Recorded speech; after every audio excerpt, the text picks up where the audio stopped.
who, by the way, let's do the quick review, just to bring us up to speed again.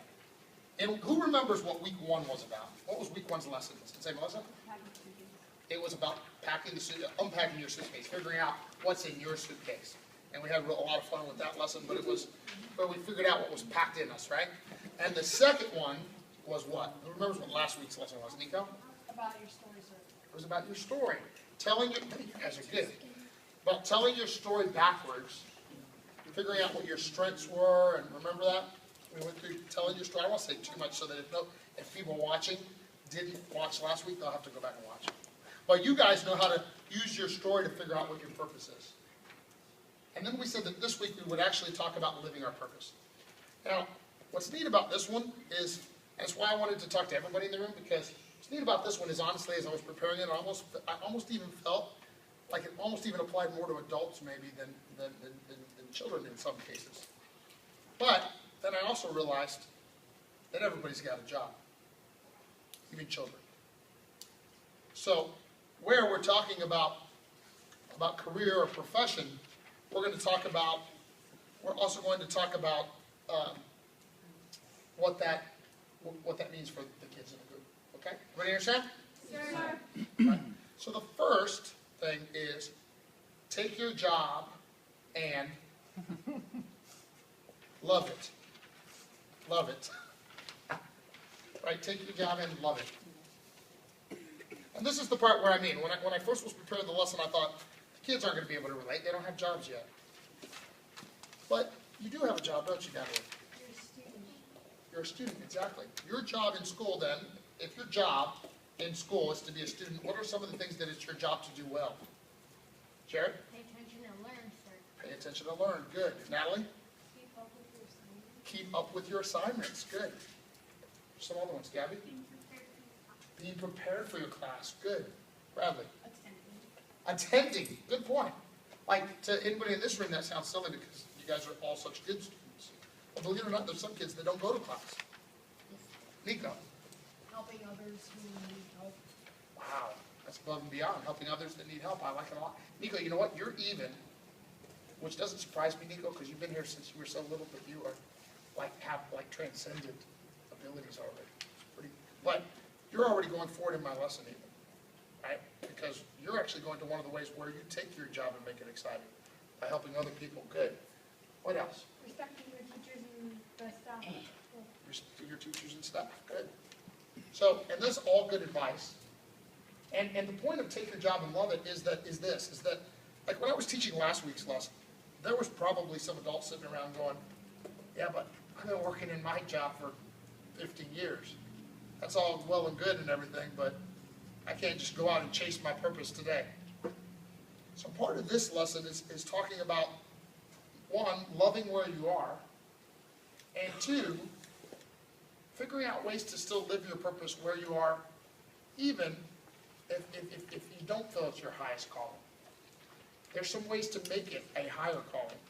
But believe it or not, you guys just hit on some of them. Because everything you guys just said applies in the workforce too. Especially like Nico's about helping other people to do well, okay? Now the second thing on here was, how do you feel about your job right now? And the reason it asked that is because usually in a normal crowd, there'll be at least some kids that really don't like school, right? There'll be some kids that be like, well, our job is school and we hate school. And I know there's nobody in here like that because obviously by y'all's answer, you're all excellent, and that doesn't surprise me because you're sitting here in my leadership class, right? Yes, sir. One thing, I used to hate school when I was like in first grade, but then I realized I was here for another 11 years. So, and when you realized you were there for another 11 years, what did you do with that information? You decided to like it. I like that a lot. That is brilliant. Because we cannot always control what happens to us, but we can always control what? How we react to what happens to us. You guys are so far ahead of most of the world. Give yourself 2 claps. So, I know we already talked a little bit about this, but C says, if the way that you feel about where you are is less than great, what are some things you can do to change that? By the way, you hit on the most important one. You can decide to be happy. Well, let's talk about some specific ways, some other ways. What are some other ways we can decide to be happy wherever we're at? Nicholas?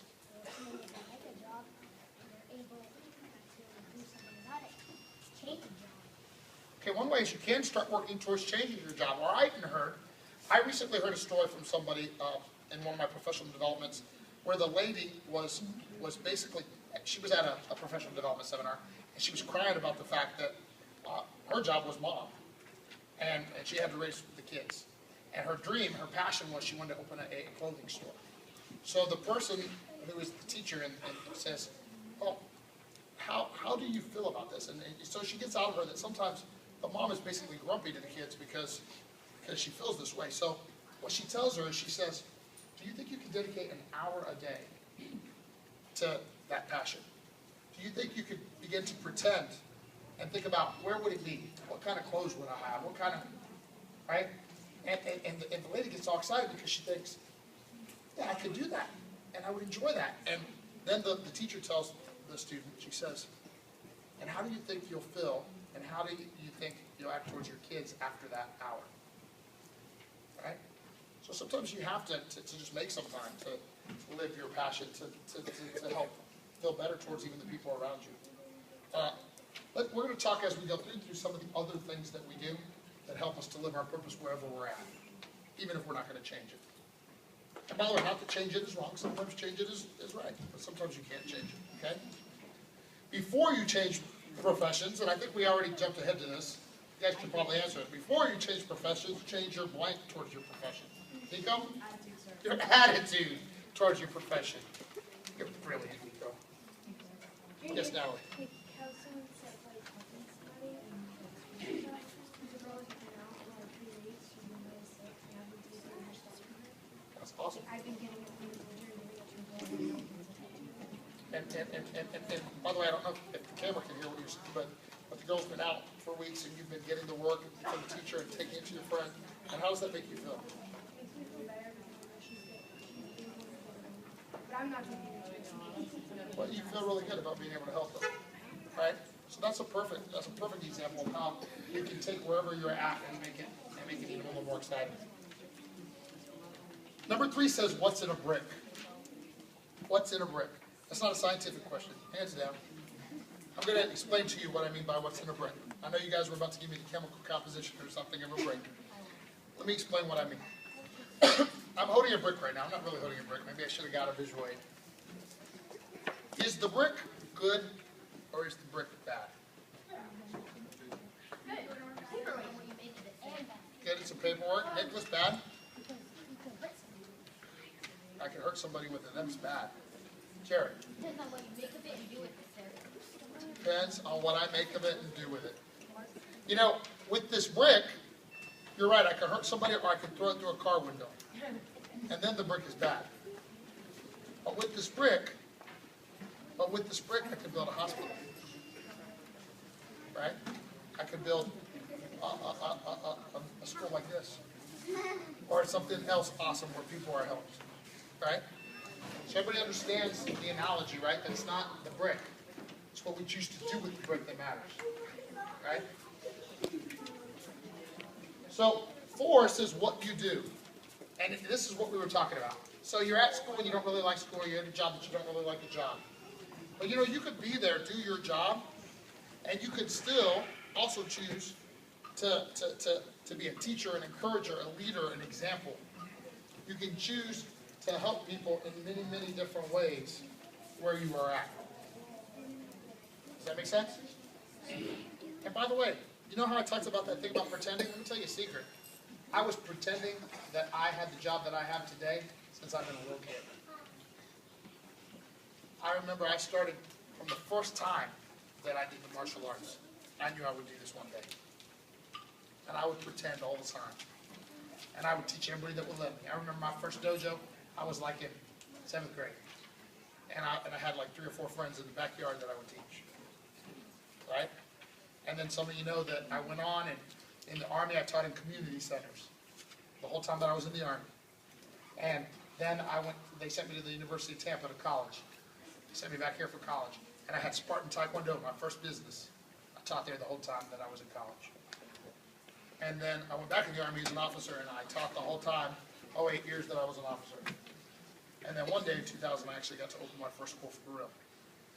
You guys understand the point? Okay. Yes, Mackenzie. Oh yeah, my first black belt was Taekwondo in 1986. You didn't know that? Yes. Been there, done that. Sensei Phil, good place for a cut. The next stuff, it says Action Principles 48 and 49. It comes from this great book by another martial arts master called The Action Principles. One of my buddies who's a master instructor in Miami sent it to me because he thought it was so good and I started reading it. So I decided to take a couple pieces out that I thought were pertinent to this lesson. Number 48, do what others can't. Stop looking around you and judging others. Worry about yourself.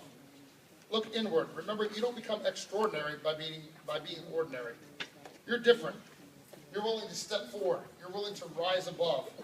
And without over-explanation or complaint, willing to do what needs to be done. I'll try to write down everything I'm saying. Just reading to you now. Most people can't give 2 nights a month to volunteer at a hospice. You can. Most people can't get up at 6 a.m. to do what needs to be done. You can. Most people can't give up their lunch hour to solve a customer's problem. You can. Most people can't help to clean up after others. You can. Most people can't help a friend deal with destructive behavior, but you can. Most people can't give 5% of their money to charity, but you can. You're an Action Principles champion. And 49 says, accept hard work. Closely related. It says, many average people only work half the time that they're actually at their job. More than a few only exert enough effort to not get fired. Some walk around with clipboards doing nothing. The average and subpar performance of others presents the opportunity for you to excel. After 40 hours, there's still a lot of time to accomplish more, help more, and enjoy more. It will not be uncommon for you to accomplish more in the morning than an average person accomplishes an entire day. Don't cheat or look for the easy way out. However, don't become lulled into mistaking activity for accomplishment. Ignore the slackers and malcontents. Do your part and do more. No one likes the self-pitying whiner who slinks in the shadows while others do all the work. Be sure that your hard work is recognized and appreciated by your employer. If not, find another job or start your own business. Luck accompanies hard work. Be thankful that you aren't lazy, because laziness makes all work difficult. Work hard and don't wish that your life were any other way. Hard work combined with a focused plan will yield you great rewards. Now you might wonder how that ties to the lesson we've been talking about, living your purpose. But remember, once we figured out how we were packed in week 1, and once we discovered our purpose through telling our story backwards in week 2. Week 3 is about living the purpose, and it started with wherever you are, making the most of it. Do you think that those 2 action principles apply to that? Absolutely, because let me tell you something, guys, and it may not feel like this is directly related, Rachel, but I promise you that the adults in the room understand what I'm trying to say right now. Because it doesn't matter what it is that you do, whether it's Krav Maga, or teaching, or learning, or sweeping the floor, or computer work, or whatever your job is. You got to work hard and do your best and be happy that you're there, right? Because nobody appreciates the one that's sitting there whining and complaining every day. Why'd you look at her? Or not doing their work, so everybody else has to pick up their slack, right? In fact, I will tell you this. As much as part of the lesson today was, in fact, somebody read number 1. Take your job and love it. On the other hand, if you don't, and you're going to be that miserable person every day, leave it. Because the other people don't deserve having to put up with you. Everybody understand that? Yes, sir. All right. Number 6 is pause on purpose. Here's all that means. I'm going to be really fast because I know I'm over my time now. Pause on purpose means this. It means that even when you're that hard-working person that we talked about, you got to take some time during the day to relax. You got to take, whether it's to pray, or whether it's to meditate, or rather it's to jump on your Harley and go for a ride, or rather it's to, but you got to find whatever it is that you are going to do to give yourself a moment of relaxation. Now, don't do it in the middle of your classroom. Don't do it in the middle of my class or your teacher's class at school. You understand that, right? But maybe when you get off school, before you come here, you have a little time to relax in whatever way you do. 20 minutes of relaxing can help totally reset you for what comes next. Everybody understand that? Yes, sir. And the final thing that I'm going to close on is the power of little deeds. Okay. All right, I'll give you that one quickly too. Thank you. First, the power of little deeds. I was going to read the story to you out of the book, Cure for the Common Life, that I'm actually proud of. But I'll just tell you how awesome this is, and I'm going to give you the quick version of it. That's okay, I'm going to give you the quick version of it. Here's what happens. Listen, guys. Give you an idea of how powerful something little can be. Because, look, listen to me real quickly. Raise your hand if you've ever thought, I would like to really do good, but I'm just a little kid, or I'm just whatever. I don't really have the power to be that helpful, to do anything. Raise your hand if you've ever thought that. Yeah, a lot of people have, and a lot of adults have too. But this story, when I read it, I was like, wow, this is incredible. The story was about this man, and he's in I think it's World War II. And long story short, what happens is he's there one day when a German bomb is dropped on him. It should be dead, right? And what ends up happening is later on, there's all kinds of circumstances, of course, between the bomb being dropped and him discovering this, but he ends up finding the bomb and seeing the bomb, right? And there's a note inside the bomb from the bomb maker. It says, I wish there was more I could have done, but this will have to do for now. No, the point is, this bomb maker purposely messed up the bomb. And he couldn't change the war. He couldn't, I mean, Germany was doing terrible things. He couldn't change that. They would have killed him if they even knew that he felt for the enemy. But he did his little part. He put a note on the inside. He said, this is all I could do. And the point of the story is, don't ever think that whatever it is that you can do is too little. Just do it. Just do something to help somebody at some time. Yes, ma'am. Kind of like the quote, 1 million starts with 1. I love it. 1 million starts with 1. It is just like that. And the point is, whoever you are, wherever you are, there's something you can do to help somebody. You guys understand that? All right. What's on the back? Is it be no do? I threw that in. That's an old Army term. And when I was in the military, be no do meant be the example of integrity, know your craft, and do your mission. But I'm going to give it to you a little different here today. What I mean for you is I want you to be a black belt, or the future black belt, that is developing through this program. When we talk about courtesy and modesty and integrity and perseverance and self-control, don't make it some words you say at the end of every class. Be that person. When I talk about know, I want to tie it to the lesson that we've been working on. Because what is it we've been working to know? What did we work to know last week? Raise your hand if you've been getting it. What, Gabby? Your story, your purpose. Know what you were meant to do. By the time you were grown up, know what your contribution to the world is going to be. And then do means do it. There's far too many sitting around people talking about it. Knowledge without action is useless. You have to take what we've talked about here. You got to take as much as you understood, and you got to go do it. You guys understand? All right. Thank you for being such an awesome, awesome class. What I'm going to do, and then we're going to go right into the next class, of course. Everybody's going to go out on the floor. By the way, for the next class, it's bonus week anyway. So today we're going to be learning how to fly. It'll be fun. And I will not be demonstrating. But you're going to learn how to fly today. And because we'll start the regular curriculum next week, and I'm going to be over here talking to your parents and showing them some stuff and everything while you get to fly, okay? What the sense they feel, and actually I got some awesome black belts in the room now, so I know there's people that can fly. All right? Yes, ma'am.